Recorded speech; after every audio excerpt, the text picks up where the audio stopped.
Let's talk about her. I mean her. Many players said that she looks like Ina, a famous VTuber from Hololive production. This is not the first time Guardian Tales get a reference from a famous VTuber. Get back to the topic. Today we will have an overview of Sea Witch Aura. We will talk about her profile, abilities, exclusive weapon, suggested builds, and I will give you my thoughts on every topic. Let's go straight to her profile. Aura is a sea witch who grants wishes in a twisted way. You can watch her backstory from the link below. Aura is a unique character, and this is her hero information. Now let's go straight to her abilities.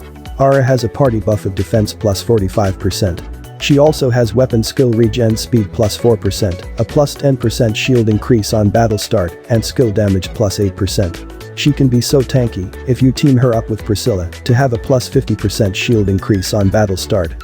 Her normal attack is called Witch's Stroke. It is separated into a normal attack and a character skill.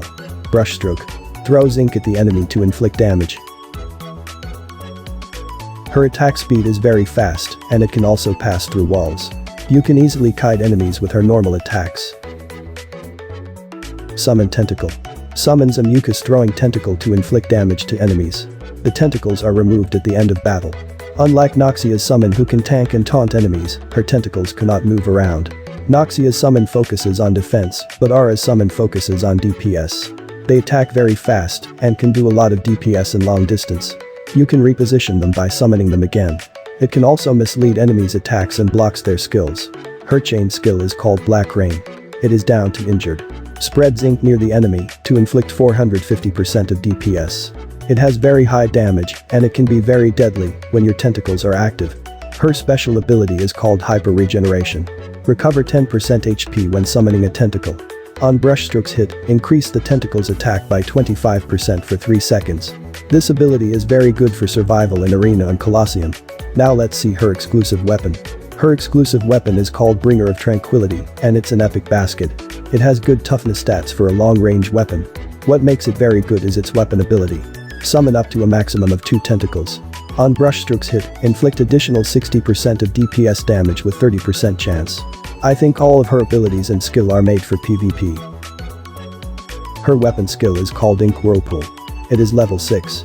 It has an attack of 260% DPS and a regen time of only 7 seconds. Throws spinning ink at the target to inflict damage and puts enemies in a downed state.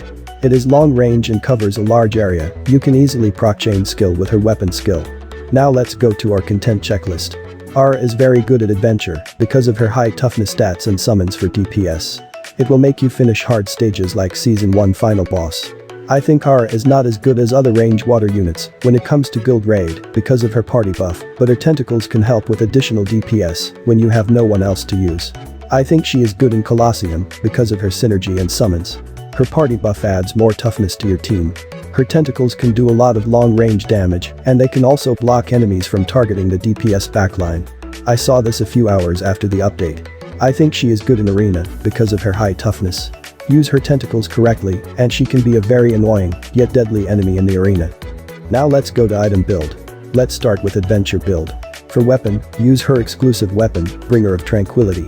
If you don't have it, then just use her default weapon.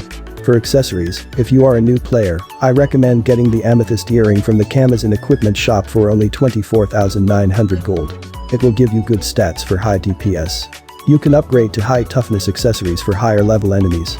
I will not recommend Mirror Earring of Worship for new players because it consumes a lot of option stones to get good stats. For cards, if you are a new player, I recommend getting these 2 cards in Amazon equipment shop for only 60,000 gold each. It is 1 attack card and 1 defense card. You can use 2 defense cards for difficult stages. For merch, use Marina's Shark Keychain for additional toughness and water element damage. The next build is for Guild Raid. For weapon, use her exclusive weapon, Bringer of Tranquility, for optimal DPS. For accessories, for the leader position, use Gold Pocket Watch for weapon skill regen speed. For the member position, use Sharpshooter for high DPS stats. You can upgrade to Minotaur's Necklace for the endgame build. For cards, for the leader position, use 2 skill damage cards for high burst damage. For the member position, use 2 attack cards for the highest DPS output. For merch, use Marina's Shark Keychain when fighting fire element bosses. Switch to Mariel Cushion when fighting other element bosses. You can upgrade to Statue of Bravery and Invader Mothership for the endgame build. But make sure to use them correctly. Next is Colosseum build. For the weapon, use Bringer of Tranquility for additional summon and DPS. For accessories, same with raid build, use gold pocket watch for the leader position and sharpshooter for the member position. Use Minotaur's necklace for the final build. For cards, use 2 skill damage cards if she's the leader of the party and 2 attack cards if she's not.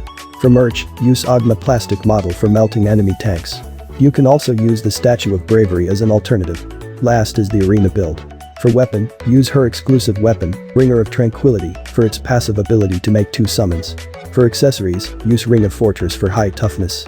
You can upgrade to Mad Panda Brooch or Earth Necklace for the endgame build. For cards, use 2 defense cards for additional toughness. You can also use 1 injury negate card if you already have good toughness from accessories. For merch, use Smiley Face Cushion for the shield on battle start. It is a very good synergy with her additional ability, party her with Priscilla for a total of 65% shield on battle start. Now it's time to see him in action.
That's it for now, don't forget to subscribe and see you on the next video.